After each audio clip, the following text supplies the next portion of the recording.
Hi, everybody. It is I'm so excited for this discussion today, and I'm so happy all of you are here with us. It's so funny. There's like so many people already online, and it reminds me of my college coach who like drilled in the saying that early is on time and on time is late. And so look at all these just really punctual people. um, Okay, you guys, before we get started, we started the webinar a few minutes early. So if you will, Gabby and I would just love to know where you guys are calling in from. So in the chat or like in this section where it says questions, type in where you are from. Where are you dialed in from today? We just sort of would love to know where everyone is located. I'm in Austin, Texas. Gabby, where are you today? I'm in Westchester, New York. Nice. When is your fall going to start happening? Is that like late August? So funny, like it's getting later and later. I feel like it's warm till mid-October now here. Nice. It's crazy. And then it starts to get cooler. Our seasons have gotten a little jumbled. Okay, we have someone else dialed in from New Jersey and Brooklyn, New York. So we've got the East Coast covered. I lived in Brooklyn before I moved here, so Brooklyn is very close to my heart. Nice. Okay, so for those of you that are still joining and have just joined, let us know in the question section where you guys are from, where you're dialing in from today. And I'm going to go ahead and launch this poll. I'll keep it up for about a minute. Minneapolis. Okay, so I am launching this poll. If you will just let us know like what life stage you're currently in, this helps us understand really the direction for our webinar today and to make sure that we like have everything covered. Okay, Gab, we've got another person from Boise, Idaho. I saw that Boise was like 105 degrees a couple days ago, which I was shocked. I had no idea it get that hot there. And Wow. maybe Megan did not know it got that hot there either. But that's like Austin, Texas heat. I was gonna say that is really hot. Super hot because I think of like, I know Boise is not like the mountain town, but I think of Idaho as just like a cooler temperature state in general. I've been there a few times for work, and it's always been like moderate temperatures, so that Right. is very hot. Very hot. Okay, so right now, Gabby, 62% of the attendees are expecting their first baby. Oh, yay! And we've got 30% are a new parent. If you are a new parent, let us know in the chat or questions, like how new, 1 month, 1 week. Let us know sort of like where you are. We just, want to just make sure everyone gets the most out of today. And then 8% other. So sometimes others are like grandparents or aunts or just other people who might be in the house. So if you're an other and you're comfortable letting us know kind of the role you play, that'd be great. Okay, so we have one parent whose baby is 10 days old. Oh, congratulations. Congratulations. That's Very really special. Thank you so much for being here. I know that you are in the thick fog of all of it, so thank you so much. Okay, so we'll get started in like 1 minute. So there's a handful of new people that have joined. So if you just joined, let us know in the question section where you are dialed in from. And then please take the poll so that we can just make sure that this discussion is super tailored to you guys. Okay, so we have another parent on the line with a 6-year-old and a 3-week-old. Wow, that is like you definitely have your hands full, but Yeah. I think we talk a lot about ways to support you. Yeah, and then I think one of the questions is like, how can siblings get involved in play? So that's perfect. Okay, Atlanta, Georgia, and let's see, someone from Minnesota. So we are just rocking and rolling. Okay, Gabby, the numbers are still similar. Almost 70% expecting their first, and the majority, the other half are new parents, and then we've got one other. So I say we go ahead and get started. So I'm going to close the poll. I'm going to close it, and let's see. Let's see. Is there supposed to be a video or is it audio only? Felicia, I just asked that question. You should be able to see me and Gabby. We both have cameras on. So Okay, oh, never mind. She sees it. Okay, we also have someone from Vancouver. So we've got Canada covered. Real Okay. whole, whole gamut. It's exciting. Okay, and Wyoming. So, all right, let's get started.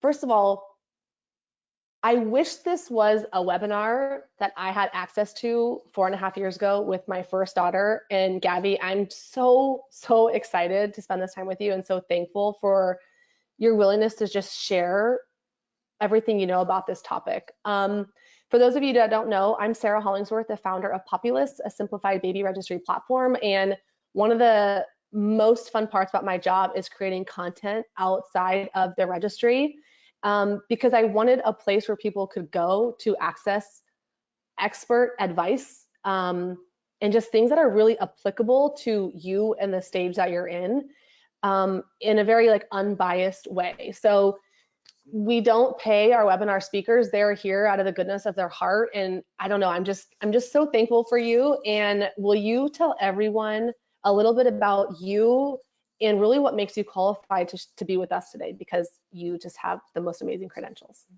So, first of all, thank you so much for having me. I'm so honored. I am a clinical social worker and a special educator, and I've been working with parents and families of children really birth through 8 for about 20 years now, which feels like a lifetime and very quick all at once. And I am certified in perinatal mental health. So I work a lot with parents prenatally and really in that 4th trimester to help them connect with their baby and really make sure that parents and caregivers are being taken care of, which is really hard when you just have a baby. And I'm a mom of 2 girls, 5 and 8. So I have done this newborn phase twice, once as a first-time parent and once with a sibling. And it just in my experience, I think that this is such an important topic because there's a lot of pressure when you're a new parent. There's a lot of information out there, and it feels really hard to like sift through it and dissect. So it's so nice to have an honest conversation about like what really matters and what can we do to sort of support that connection, but take some pressure off of parents. Yeah, perfect. Thank you. So one thing I want to remind the audience is if you guys have questions, please put them in the question section. We will get them answered in real time. And if there's something that you're like we're not getting to this, whatever this is, and you really need it answered before our time is over today, please don't hesitate to put it in the chat. We will get it answered for you. And if for some reason Gabby or I aren't qualified to get you what you need, we can certainly follow up with you directly. So please don't hesitate to ask us questions. Okay, so this is our most registered webinar we've had to date. I actually said that last Friday because it actually was, but you have now taken the crown. And it's so interesting to me because there's so many things I did with my firstborn and such an immense pressure I felt to make sure she was engaged in all types of activities every waking moment. What do you think it is about newborn play that is like resonating with people so much? Like, what's your gut instinct telling you about why this is the most registered webinar we've hosted? So a couple reasons. I get these questions a lot. Like first, parents are like, well, can you actually play with a newborn? Especially like a fresh newborn, right? Like there's not a lot of interaction. They are not really giving a lot back to you. They're not really smiling yet. So it's like, what does play even mean? So it's like a confusing topic because lots of times when parents think of, or adults think of play, they think of older baby play, right? Like that 12 months and older where it's like you're really engaging with your kid and having a blast. So I think newborn play can often feel confusing for parents. And I think the other reason this resonates is because it's really an abstract topic. Like what does it mean? And there's a lot of information out there that we get from social media and from parent friends and mom bloggers, et cetera, that everyone has a million ideas or everyone has an opinion on what you should be doing to engage your child. But I think it's really important to like whittle that down and get an understanding of what play means and then do what feels best for you. And that's really hard.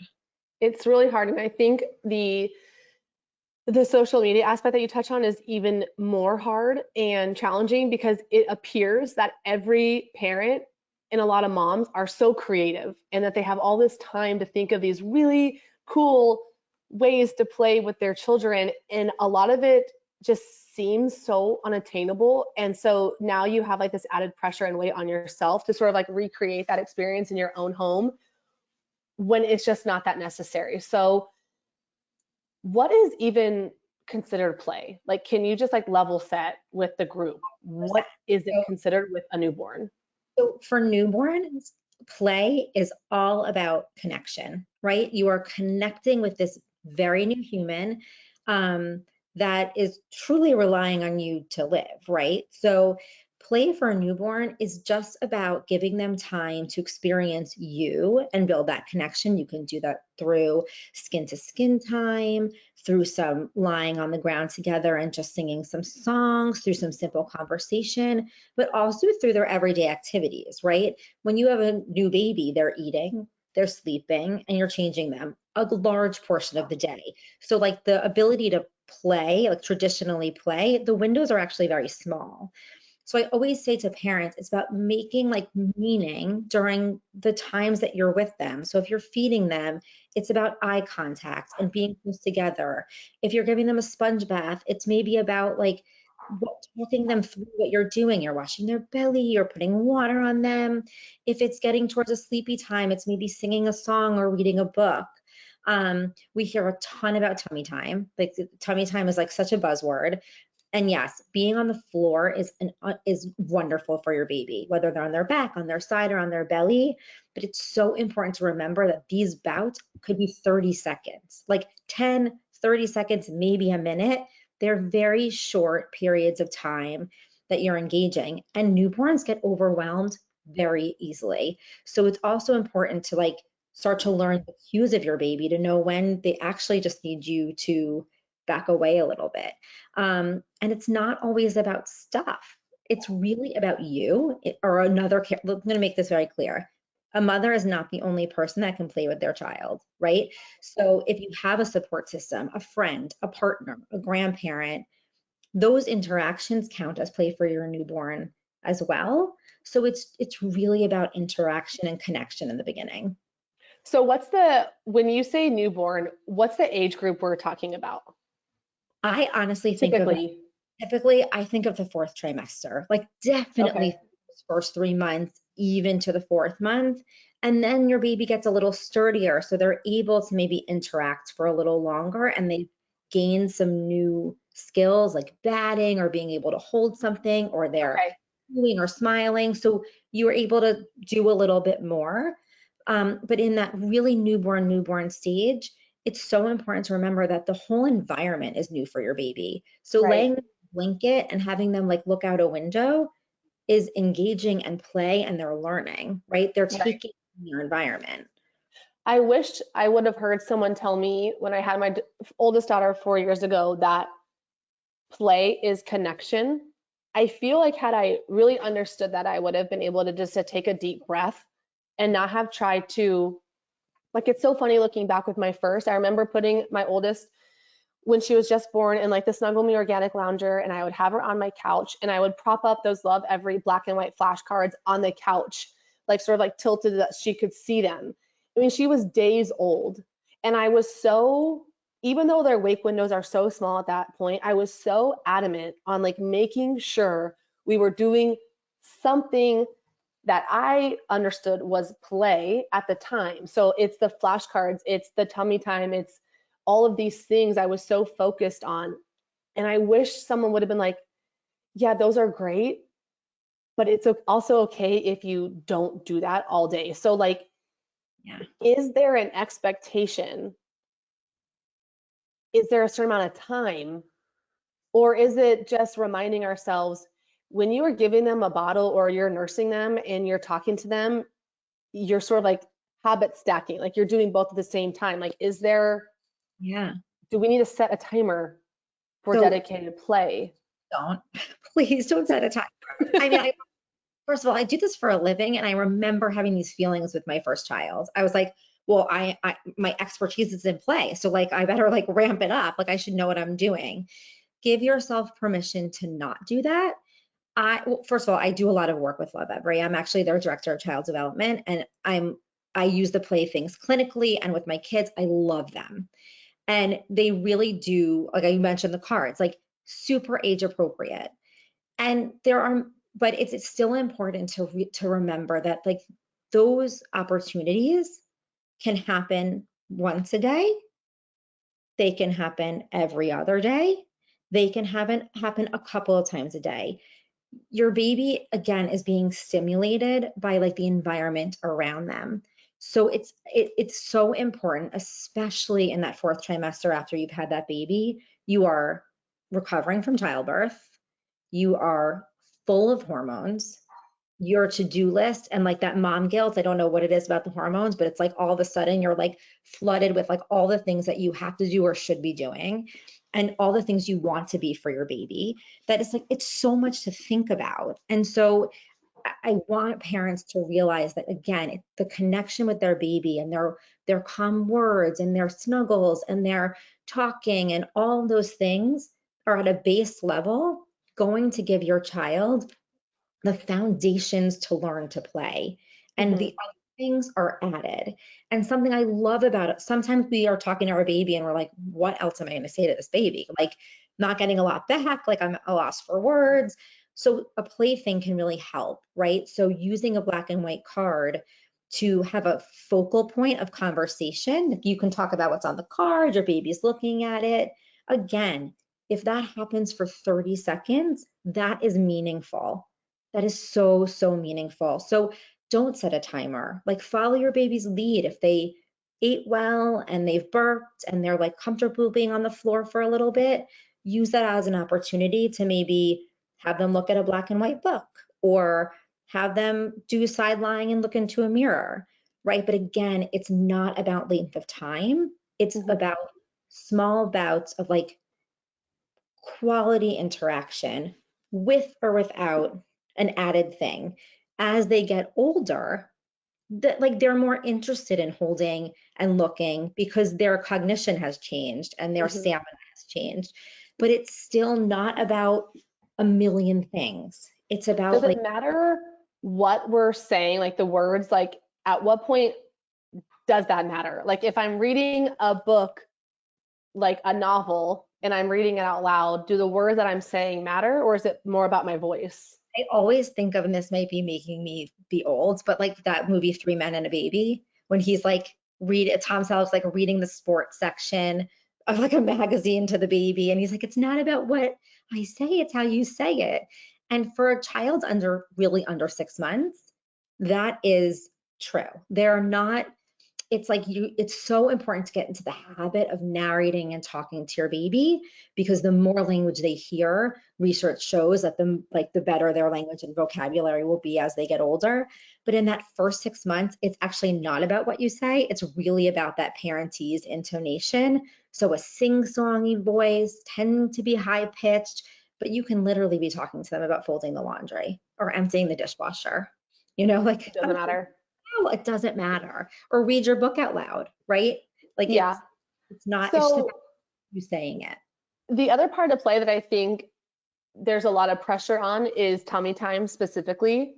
Yes. And if I don't do tummy time, they're going to have a flat head. Or if I don't do tummy time, they're not going to be able to lift their neck up. I mean, there's so many things that you consume on the internet and about tummy time specifically. So can you talk to us, especially the people who have the 10-day-old baby, the 3-week-old baby, the parents that are expecting their first, how should they think about tummy time Okay. and tummy time discomfort? Like, can you just give everyone sort of like Absolutely. Yes. the tummy time 101, like what do we need to know? Okay. So tummy time 101. First thing to think about on a macro level is back in the day, babies slept in their stomachs, right? Like now you put your baby on their back to sleep, which is fundamentally the most important thing you can do. So babies are spending a lot of time on their backs because until they can roll over, babies sleep a lot, right? So they're unless they're sleeping on you, they're sleeping on their back. And so I think, like, I've talked to so many physical therapists and occupational therapists, and they're like, well, that's why tummy times become such a buzz thing, because people are afraid of flat heads. So you want to get them on their bellies when they're not sleeping. Okay, but think of tummy time. I'm going to go back to this small bouts of success. It should not be torture time. Many babies hate tummy time because it is hard. Like they don't have, the gravity is not on their side, right? So they don't have the muscles to like move around. So it becomes uncomfortable. So again, 10 seconds or 30 seconds, a couple of times throughout the day on a flat surface is considered tummy time. And that's great practice. Tummy time is also your baby up on your shoulder, right? So they're like, because they're starting to maybe move their neck a little bit. Tummy time can be when they're on their belly across your lap and you're just like doing some tickles on their back, right? There's something that's called assisted tummy time, right? When they're not just on the floor, but they're in a tummy time position, somewhere less stressful. A few things to make tummy time easier. Again, this is jaw pressure. For 30 seconds, lie in your tummy with your baby or lie next to them so they feel soothed. A mirror can often be really helpful. Those little, but it's all about short times. If your baby gets upset, comfort them. Like pick them up, re-regulate them, give them some time. Try again if you want to right then, or try again later in the day. But you don't have, there's no prescription for tummy time. The caveat I'll say is we are like advertised bouncers and walkers and Yeah. seats and bumbo seats. Across all the therapists I've worked with, a baby's best positioning is to be on the floor. So if you are not battling with acid reflux and the baby has eaten and they've burped, if you can put your baby on the floor instead of a container, that's always a better bet for their physical development, even if they're on their back or their side. So like that's really, I think, when you're talking to professionals that really work with gross motor, is like their first option is the floor, but don't make tummy time pressured. Your baby will build up those skills over time if they get tiny bouts throughout the day. But Yeah, thank you for saying that. no prescriptive amount of time. Okay, I don't know what it is about tummy time, but there's just like, I mean, it's the social media. It's like, Yeah. oh my gosh, it's so stressful. So I'm glad you're giving people permission to just be like, okay, there's no prescription for that.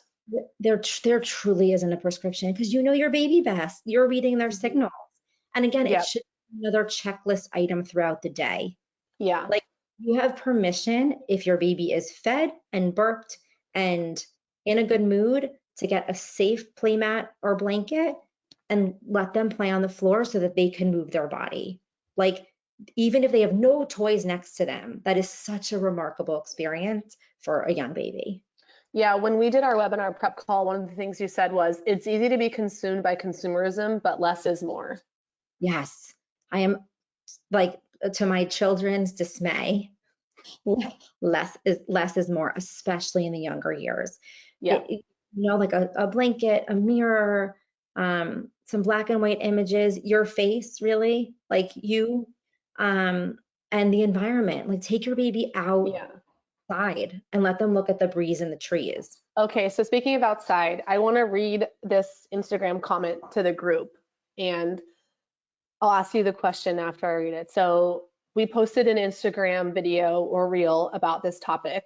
And one of the comments from a brand new mom, I'm pretty sure she's in Seattle, she said, I felt so guilty. I just took my baby outside and read a book while she just laid next to me. I felt like I was letting her down, even though I needed a personal reset so I could continue to be my best for her. My mom guilt never stops. What would you say to someone whose baby is next to her outside and she's just trying to read, but she's still flooded with guilt? I mean, first I'd want to give her a hug. It's like, Yeah. I get it. Like I get it in every bone of my body. Like I felt that way, and parents I work with all the time feel that way. But I often give this analogy, like the airplane analogy, like you have to put your oxygen mask on first before you can put it on your child because you have to survive to help somebody else survive. And I would say to this mom, like, what a beautiful example of taking care of yourself, but also taking care of your baby, right? They're outside in the fresh air, getting some like vitamin D, hearing birds, looking at trees, watching the wind. Like it sounds really corny, but for a tiny baby, all of that stuff is such beautiful stimulation. And even like if that mom read silently for 1 hour, that baby is feeling connected and close. You can check in with your baby. You could say, "Oh, I just saw the wind blow." Pat them on their little belly and then continue reading. You have to be able to take care of yourself. And Hmm. I'm the biggest cheerleader for that, and I still have a hard time doing it. But I would say to that mom, like, bravo, bravo for listening to what you need, bravo for including your baby. And honestly, kids are watching. So when you get into those habits when your child is little and you model taking care of yourself and putting your needs first sometimes as they get older, and I can say this with my 8-year-old, it matters. They Hmm. watch, right? They watch. And what you're saying to your kid is like, you have permission to like take care of your own needs, right? That's okay to do. And so to get in those habits when your kid is little is just like remarkable. So do Yeah. it. All those new All right. mamas I'm out going to there. reply to her in the comments and tell her all the things that you said But I was like, I will. and remind her. Yeah. Okay, so I just want to remind everyone, if you guys have questions, please don't hesitate to put them in the questions section and we can get them answered for you. So, um, how should, so assuming there's two parents at home, and the scenario is that the mom is, she's choosing to breastfeed exclusively. What are some things that her partner can do that makes him or her feel like they're participating in newborn play? Like, are there specific things that we can give to them, even though you've already shared a ton, but maybe, I don't know, So just I think wonder if there's some explicit things we can offer. I think the first thing is supporting that mama who's Yeah. exclusively breastfeeding. So making sure they're fed and watered. Like they should have a snack and water by them at all times. And then allowing the mom to sort of give hand the baby over if it's possible. So let the partner burp, sing, change a diaper so that the mom can get herself back together and maybe have like a little rest after feeding the baby. Hmm. Um, so to give hand, really hand the baby over. Yeah. And then again, if the mom is breastfeeding every 2 hours, in that interim time, giving that mom a break and having the other parent, again, take care of the other self-care needs, whether it's putting the baby down to sleep or the burping or doing the 30 seconds to a minute of tummy time or reading a black and white book or holding up the Love Every Black and White cards. Like they can participate in those things again, so mama has a chance to recover because exclusively breastfeeding a child is a full-time job, Yeah. especially You in the shouldn't beginning, also have to play. right? Like it's so many things, right? So, Right. I mean, I remember my husband, like his favorite thing to do with our girls was feed them. So I often would pump too, so that he can give them a bottle, Yeah. because he loves that connection. But even that it just like gave me a second to like gather my thoughts and take a breath. Yeah. Otherwise, just doing everything all the time. So don't be afraid to ask for help. Yeah. Thank you. Okay. So we have a few questions. How do we know, like, what cues should we be paying attention to if they're overstimulated and they've just had enough? I love this question. So especially in the beginning, a baby's wake window is usually 60 minutes. So like after you've fed them and changed their diaper, you like maybe have 5 minutes left if at best. Some babies can get to 90 minutes, but it's really usually 6 minutes before they need 60 minutes before they need to sleep again. So some things you can look out for is the clock. So if it has been 55 minutes since they slept last, they're probably going to need to sleep within the next 15 minutes. The other things you can look for is yawning. Babies who are overstimulated will yawn a lot. They'll be tired, but they'll also yawn. They'll look away. They'll stop engaging. Like even if they're not yet smiling yet, you'll see them sort of cloud over and look, or they'll clench their fists. So babies are born with fists like this, and over time they open up, but you'll sort of notice them, like their body will tighten and they'll just be Hmm. like too much, or they will they will literally just fall asleep. So I was like, would be in class, like I've had classes where I'd have a toddler and the parent would bring their newborn and like a toddler class is busy and like all of a sudden you would just see the newborn completely pass out. They're like too much, all done, and they'll sleep. So those are usually the signs, but the most thing you should look at is the clock, because Okay. even if it's not giving you those cues, around 60 to 90 minutes, they're ready to be not Yeah. stimulated. Yeah. I guess it's probably also important not to get them overstimulated because that's hard at that point So to pick it kind to of soothe them. Yeah. yeah. Think So, okay. low and Another question. What's that? just think low and slow. Yes, I love it. Yeah, I love slow and then it. into bed. Okay, are there certain milestones that parents should look for in regards to like how long a baby should hold its focus on something? That is such a good question. And I'm very good friends with a researcher that I always ask these questions to. It tends to be different for every baby, but in terms of like newborn, focus can really be like, it's usually not more than a minute. Okay. Like they'll need like a reset after about a minute. And for some babies, it's 30 seconds. I often get like questions like, my baby's really bored. I'm like, they probably just like need a moment, or they're learning something new. Babies don't get bored because everything around them is Oh, new. that's the other thing I wish I would have heard with my Yeah. first. You Babies said this, babies don't get bored. I don't get bored. Like think it's that's not, so important for people to know. they don't get bored. So like you'll know if they're like ready to move on to something new, or like if they get excited by a new plaything as they get a little bit older. But it's not because they're bored. It's like they just might want a little bit of change. So again, I'm going to go back to like laying your baby on a blanket and having them look out the window. If they're quiet and they're moving their feetsies and hands and they're looking, like they're playing. It's not necessarily that they're bored, or if they're just like chilling and quiet, not bored, just taking it Yeah. all in.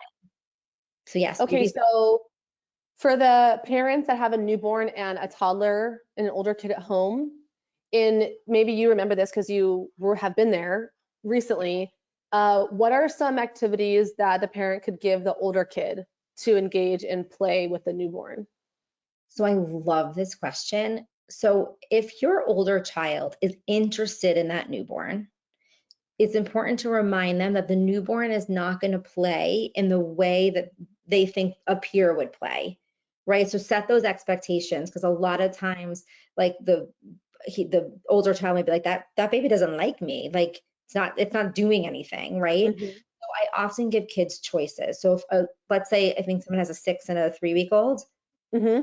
6-year-olds have a lot of capabilities, right? They might be able to read the pictures of a certain book, if not read a book. They can sing, they know words to songs, they can lie next to the baby and do some tummy time. So they can engage in similar ways like an adult might, but just to Hmm. stage that like they're not going to be playing together yet, right?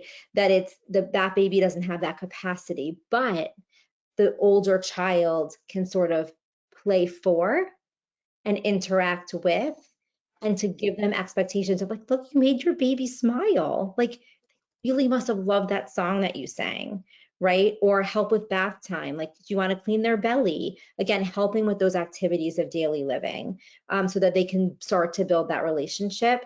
But my biggest advice with siblings is really follow your older child's lead. There is going to be days where they are so interested in that baby, and there is going to be where they are not interested in that baby at all. And that is okay and very, very normal. And then as the baby grows and has more capabilities, they're going to start to be able to engage in different sort of like imitative play or back and forth play, and parallel play as the baby gains more skills. But especially in that newborn stage, it's a lot of doing for the baby or being next to the baby. Yeah, I love that. I love when my oldest will sing her songs to Zoe. And it usually happens when the baby, my youngest, is fussy or crying. That's when I feel like, and maybe it's because Amelia's a girl, she feels things very deeply. Not that boys don't, but whenever Zoe's crying, that's when like Amelia sort of like perks up and decides to engage with her sister. And she'll get her stool over to the changing table and start singing to Zoe.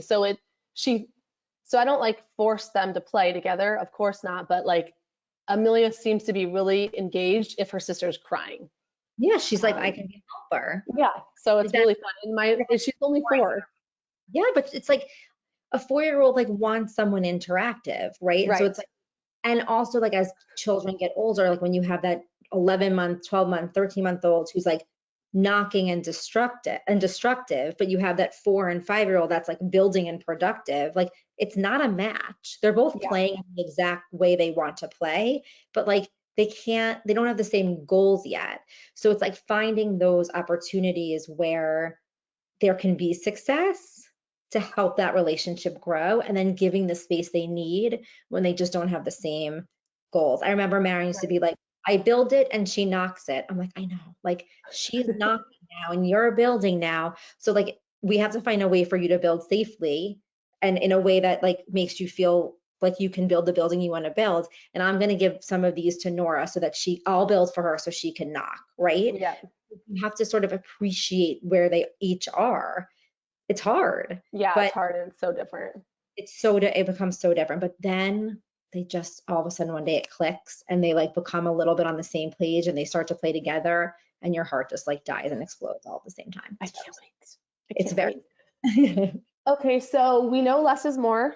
Not to get consumed by all the things that you need because it's not a lot. But if people were putting some toys or developmental things on their baby registry, in your profession, what do you like to recommend to your clients? What are some of your favorite things?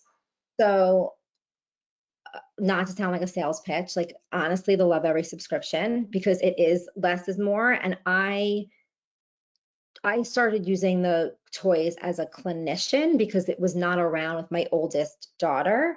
But then when I had my younger daughter, um, it was, and I was like, okay, great. Like I needed things for my older child, right? And then I had these like 4 or 5, 6 playthings for my baby that was really just enough. So like, and then you don't have to think about it because it shows up at your door and Right. it's very age appropriate. And then I love a good subscription. Like I love books, so I'm a children's book fanatic, but Literati is also like another like subscription that sort of curates for you age appropriate, really beautiful books that kind of can they come to you, but like you sort of give them the age and stage of where your kid is, and then they send you what you need.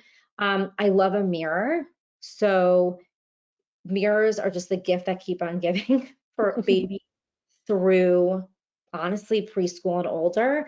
So there's a couple I recommend, like one that's portable and like really light that the baby can use for tummy time or on the floor. And then I love like a Montessori wall mirror that they can use as a baby, but as they become a toddler, they often come with a bar so they can start to pull themselves up and have some like standing interactions with the baby in the mirror. I love some single products I love an O ball, which is just like a very easily grasped, mouthable plastic ball that a baby can stick their little hand in and really hold.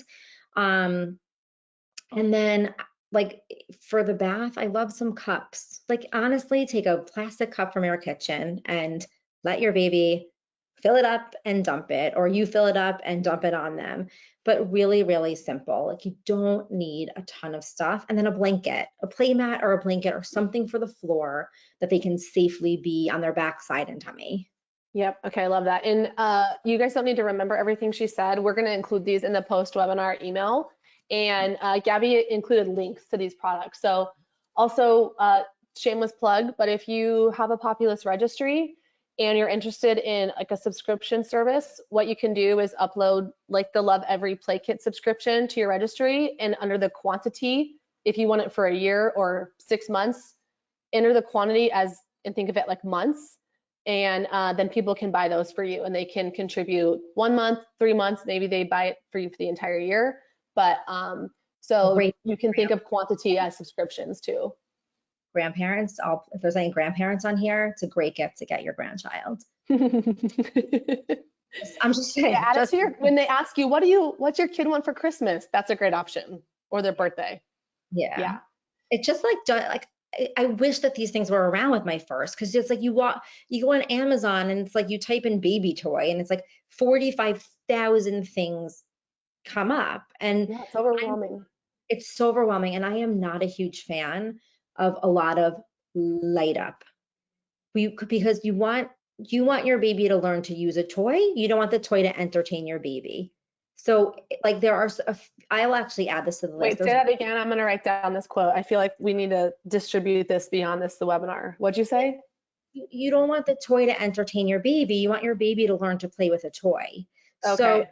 the like electronic toys that are just like lights and sounds and beeps and this are very overstimulating, and often like kids don't really grow with them. There's like a few ones that I've used that I'll actually add to the list, but I really love like a simple toy that your baby needs to maneuver to make it work, right? So I like, love that.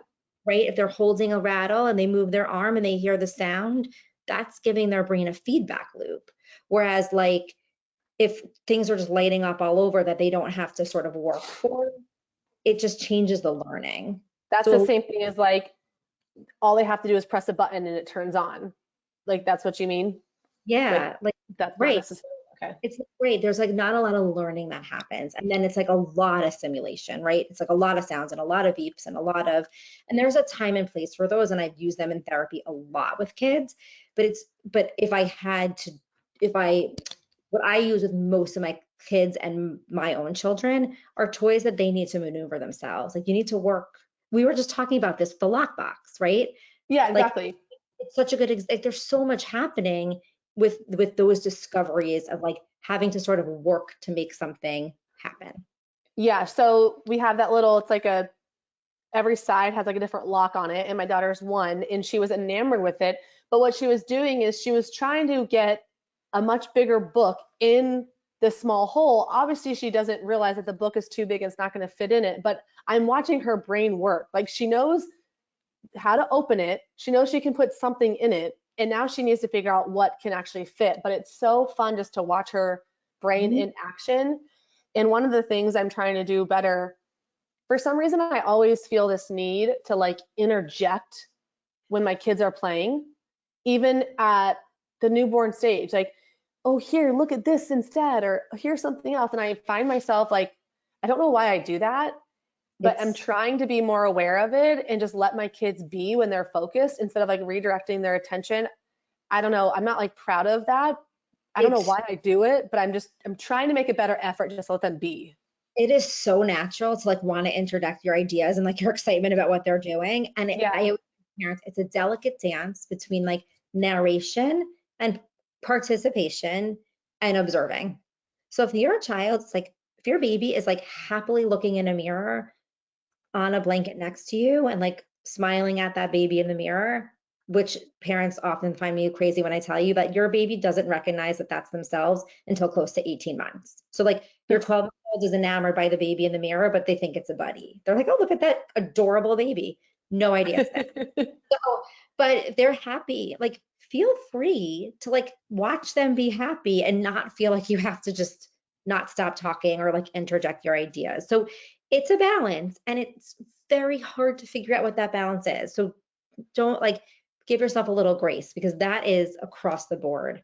Yeah. So for teachers even, like Yeah. it's hard Right. for adults to not do that. Yeah.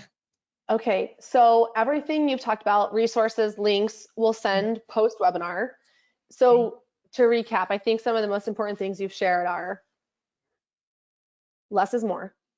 Newborns do not get bored.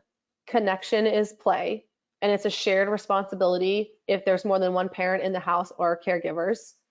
Um, the world is new. Oh, it's so new. Everything is exciting and beautiful. Outside is a huge playground. Yes. Anything else to make the parents that are on the call today just kind of go, okay, I don't have to do everything I thought I had to do. So when you have a new baby, and these are all for the pregnant mamas that are out there, everyone's going to be like, how can I help? Be specific. Say to a friend, can you come over for 30 minutes so I can like take a nap and just like hang out with my baby? Like like be specific about what you need and don't feel guilty about asking for help. You cannot do it all. Like we are one of the only, we are a culture that does actually puts a lot of pressure on new parents. Like in a lot of other cultures, new moms like are engulfed in like a family system for months after they have a baby. They're cared for, they're cooked for, they're bathed, they're given like special teas so that they heal. In America, we're like, you have 6 weeks to fully heal and become a human. And then like, we expect you to just go back to what you were doing. That's not realistic. So ask for help and don't feel like you're failing as a parent when you do. Okay. Yeah.